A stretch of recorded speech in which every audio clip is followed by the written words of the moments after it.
Centre Hoshiarpur. ताकतवर ग्रह की पहचान कैसे करें और चेहरे का क्याफा जो है, चेहरे से कैसे किस ग्रह के साथ किस अंग का संबंध है, कौन सा अंग जैसे नाक है इसका किसके साथ संबंध है, कान का किसके साथ संबंध है, और कैसे पता लग सकता है चेहरे से कि आपका ताकतवर ग्रह कौन सा है या वो खराब हो रहा है या उसको कैसे ठीक करें। दूसरा, ताकतवर ग्रह जो लाल किताब में बताया गया है कि कैसे पहचान करें आपके खाने के शौक़ से। खाने की जिस चीज़ का ज़्यादा आपको शौक़ हो, बहुत ज़्यादा अबंडेंस हो, उसमें ऑब्सेशन हो आपको कि ये खाने की चीज़ मुझे चाहिए ही चाहिए और उसके बगैर रहा ना जाए, तो वो समझ लीजिए वो आपका ताकतवर ग्रह नहीं है, वो नुकसान कर रहा है जिस ग्रह की वो चीज़ें हों। तो सबसे पहले हम देखें कि ताकतवर ग्रह जो है उसका इंसान के साथ क्या संबंध है, खाने की चीज़ों के साथ, और किस भोजन को ज़्यादा खाने से ताकतवर ग्रह जो है कमज़ोर होगा, और किस खाने की चीज़ों को दान करने से उस ताकतवर ग्रह जो कि कमज़ोर हो रहा है उसको कैसे मजबूत किया जा सकता है। आपने ये कहावत तो सुनी होगी कि जैसा खाए अन्न वैसा होगा मन। तो अगर हम तामसिक भोजन खाते हैं तो तामसिक विचार आते हैं, अगर सात्विक भोजन खाते हैं तो सात्विक विचार आते हैं। तो लाल किताब 1940 के फरमान, वहाँ पर फरमान ने लिखा अरमान लिखा है, क्योंकि 1940 की बुक में अरमान है। तो अरमान नंबर 11 में ताकतवर ग्रह की पहचान करने के लिए बरुए हस्तरेखा, हाथों को बहुत महत्व दिया गया है, क्याफा का बहुत महत्व दिया गया है लाल किताब में।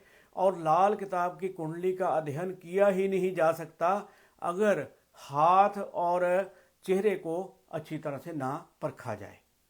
तो बरुए हस्तरेखा मतलब हस्तरेखा के जरिए और केंद्र के भावों से भी, क्योंकि किस्मत का ग्रह हम केंद्र के भावों से ही पहचान सकते हैं। 1, 4, 7, 10 जो हैं अंदर ने, ये बंद मुट्ठी के खाने हैं, इनमें से हमें किस्मत के ग्रह और ताकतवर ग्रह का ढूंढने में मदद मिलती है।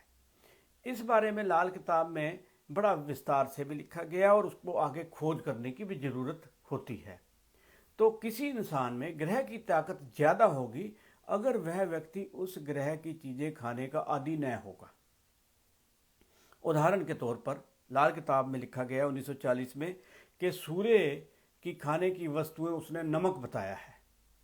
तो नमक वैसे शलगम, गेहूँ और इसकी चीज़ें जो हैं, सूर्य की काली मिर्च, खसखस और लालगी लिए हुए फल और लाल मिर्च मानी जाती है। जो व्यक्ति ज़्यादा नमक खाने का शौकीन होगा उसका सूर्य कमज़ोर बना रहेगा।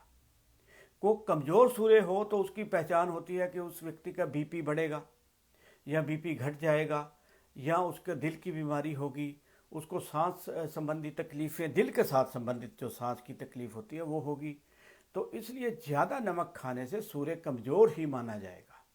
मगर मीठा खाने से मजबूत होगा, और मीठा खाने से मंगल जो है ज़्यादा, जो व्यक्ति ज़्यादा मीठा खाएगा उसका समझ लीजिए मंगल उसका कमज़ोर है, और उसको वो चीज़ें जो हैं अगर ज़्यादा शौकीन हुआ कि बर्फ़ी खा लूँ, पतीसा खा लूँ, या कोई बेसन की बर्फ़ी खा लूँ, या मीठा चॉकलेट ज़्यादा खा लूँ, तो क्या होगा, इसलिए समझ लीजिए उसका मंगल जो है वो कमज़ोर है। अब नमक खाने से सूर्य कमज़ोर ज़्यादा समझ लीजिए, और जो मीठा खाने से जो है वो समझें कि भाई मंगल कमज़ोर है। अब ताकतवर ग्रह जो है उसको कैसे कमजोरी हम समझेंगे। चंद्रमा के लिए, चंद्रमा जिस व्यक्ति का ताकतवर होगा वह ठंडी वस्तुएं जैसे आइसक्रीम, कोका कोला, दूध, चावल और बर्फ़ी वगैरह या बर्फ़ की वो खाने का कम आदी होगा। और मंगल से मीठा देखा जाता है, और मंगल से मीठा जो है वो क्या है कि भाई वो इंसान वो चीज़ ज़्यादा खाएगा जिस ग्रह की वो वस्तुएं हैं, तो उसका समझ लीजिए ताकतवर ग्रह वो नहीं है। इसका मतलब उसको ताकत देने की ज़रूरत है, इसलिए वो मीठा खा रहा है मंगल वाला, कमज़ोर वाला। तो नमक ज़्यादा खाने से सूर्य। तो इसी तरह से अगर हम अब बात कर रहे थे कि चंद्रमा की वस्तुएं जो ज़्यादा खाने वाला व्यक्ति होगा, उनका शौकीन होगा जैसे वो आइसक्रीम ज़्यादा खाने का शौकीन हो, बर्फ़ खाने का शौकीन हो, बर्फ़ पानी में ठंडा पानी ज़्यादा पीने का शौकीन हो, तो इसका मतलब है उसका जो है चंद्रमा समझ लीजिए कमज़ोर है। तो मंगल के लिए तो पहले बता दिया है कि उसको ताकतवर बनाने की कोशिश करने के लिए वो व्यक्ति वो मीठा खाएगा ही खाएगा। अब बुध की बात करें तो जिस व्यक्ति का जो है बुध ताकतवर ग्रह होगा वो ज़्यादा मूंग साबत की दाल नहीं खाएगा। हरी सब्जियां, बैंगन और कच्चा केला जो हरे रंग का होता है उसके खाने का शौक उसको ज़्यादा नहीं होगा। अगर वो ताकतवर ग्रह ना हुआ बुध उसका व्यक्ति का, तो वो इन चीज़ों का खाने का शौकीन होगा ही होगा। उसको उसका दिल करेगा, क्रेविंग होगी उसके मन में कि मैं ये चीज़ें खा लूँ। इसी तरह से हम बात करें गुरु की, जिस व्यक्ति का गुरु अगर ताकतवर होगा वो व्यक्ति दाल चना या हल्दी ज़्यादा दूध में डालकर हल्दी पीनी या वैसे हल्दी खा लेनी जैसे सब्जी में होती है, उसकी कोई ज़रूरत नहीं है उसकी परवाह करने की। केसर ज़्यादा, बूंदी वाले लड्डू, केले पके हुए जो पीले रंग के हो और उनको खाने का ज़्यादा शौकीन हुआ तो समझ लीजिए उसका जो है बृहस्पति जो है वो ताकतवर ग्रह नहीं है, कमज़ोर ग्रह है। अब शुक्र की बात करें, जिस व्यक्ति का शुक्र ताकतवर होगा वह इंसान आड़ू, दही, मटर या बीन्स या बेलों पर लगने वाली जो सब्जियां हैं कुछ वो मिश्री या पेय पदार्थ जिनमें सुगंधित पेय पदार्थ हों वो या मेवे ये खाने का शौकीन वो नहीं होगा। उसको क्या होगा कि अगर ये चीज़ें ज़्यादा खाने का शौकीन हुआ तो उसका इसका ग्रह जो है वो ताकतवर नहीं है। तो इसी तरह से शनि की बात करें तो सबसे पहले तो शनि जो है उसके लिए तम्बाकू देखा जाता है, शराब देखी जाती है, उड़द साबत, माश साबत जो होते हैं काले रंग का दाल है जो वो देखी जाती है, और तेल सरसों का है, और खारी सब्जियां, और इसके साथ ही गरम मसाले ज़्यादा खाने का शौकीन हुआ तो समझो कि उसका शनि जो है वो ताकतवर ग्रह नहीं है। अगर वो इन चीज़ों का खाने का शौकीन ना हो, शराब का, तम्बाकू का या खारी सब्जियों का, गरम मसालों का, तो समझ लीजिए उसका ताकतवर ग्रह जो है शनि है। अब राहु एक बड़ा ही मिस्टीरियस ग्रह है जो व्यक्ति के अंदर ऐसी ऐसी चीज़ें पैदा करता है जो एकदम उसके अंदर जैसे फुरना फुरता है, जैसे एकदम उसको कुछ ना कुछ नई चीज़ पता लगती है, या उसके साथ धोखा होता हो या उसके ऊपर कोई ऊपरी कसर हो तो राहु से ही देखा जाता है। जो व्यक्ति जौ खाने का या काले चने खाने का, ज़्यादा मसाले खाने का शौकीन हो तो वो समझ लीजिए कि उसको जो है उसका कुंडली में वो ताकतवर ग्रह नहीं है राहु। अगर वो इन चीज़ों को नहीं खाता तो वो इसका मतलब ताकतवर ग्रह है।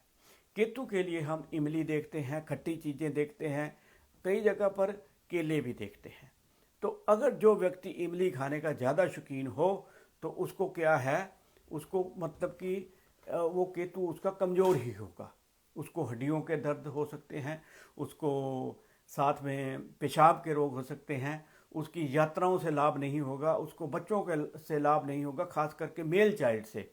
तो ये चीज़ें अगर कोई व्यक्ति इमली ज़्यादा खाने का शौकीन है तो उसका ताकतवर ग्रह केतु बिल्कुल नहीं है, उसको केतु को उसको करना चाहिए। अब बात करते हैं क्याफा की। चेहरे से कुछ अंग हैं जिनसे पहचान सकते हैं कि किस ग्रह के लिए कौन सा अंग है।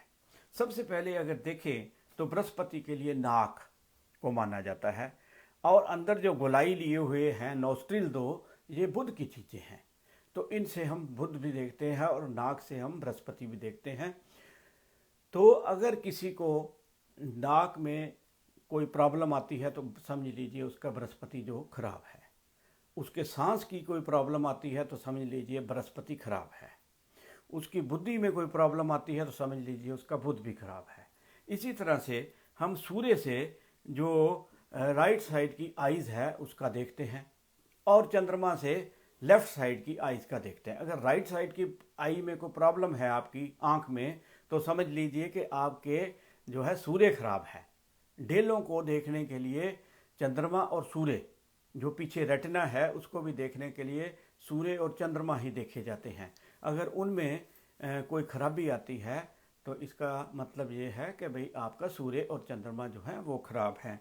अब अगर बात करें केतु की, तो कानों से, कान जो है अगर किसी के खराब होने शुरू हो जाएं, सुनना कम हो जाए, कान में कोई पस पड़ जाए, कान में कोई खारिश ज़्यादा होनी शुरू हो जाए, तो केतु आपका खराब है। राहु से ठोडी देखते हैं, चिन्ह देखते हैं कि भाई कोई चिन्ह पर कोई अगर कोई नुक्स किसी को सट चोट लग जाए तो समझ लीजिए, या चिन्ह के ऊपर स्किन खराब हो जाए तब भी ये होता है।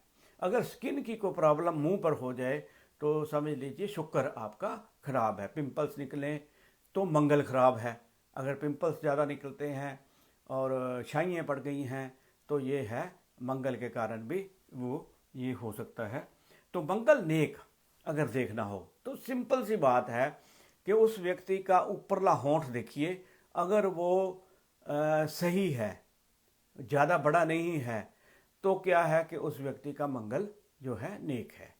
अगर निचले होंठ को देखें, अगर निचला होंठ थोड़ा सा भिडंगा हो, थोड़ा सा बड़ा हो, तो समझ लीजिए ये मंगल बद का व्यक्ति है। बड़े होंठ वाला जो व्यक्ति है वो मंगल बद का ही होगा। इसलिए इससे भी पहचान सकते हैं कि मंगल बद है या मंगल नेक है। अब बुध से हम दांतों को भी देखते हैं, व्यक्ति की वाणी भी देखते हैं। तो दांत अगर खराब होने शुरू हो जाए तो बुध आपका खराब है। तो इसलिए क्याफा से भी लाल किताब में बताया गया है कि इसको साथ में जरूर देखें, हाथ की रेखाएं जरूर देखें, नहीं तो कुंडली का पूर्ण विश्लेषण नहीं हो सकता है। इसलिए जब भी आपने कुंडली का पूर्ण विश्लेषण करना है तो ताकतवर ग्रह, किस्मत का ग्रह की पहचान होनी चाहिए, या उसके खाने के शौक जो हैं कुंडली से भी पता लग सकते हैं, उसके ग्रहों से भी। जो ग्रह ताकतवर होगा उसकी वो वस्तुएं खाने का शौकीन नहीं होगा। अगर आपका इसमें ध्यान से देखना हो और उसके उपाय भी किए जा सकते हैं, जो ताकतवर के ग्रह नहीं हैं उनकी चीज़ों को आप दान कर सकते हैं। जो आपके क्याफा में खराब चीज़ें हैं उनको आप दान कर सकते हैं, उनको आप पानी में बहा सकते हैं, अपने से दूर भेज सकते हैं। इसलिए क्याफा से और ताकतवर ग्रह की पहचान करके ही कुंडली का पूर्ण विश्लेषण किया जा सकता है। सत श्री अकाल।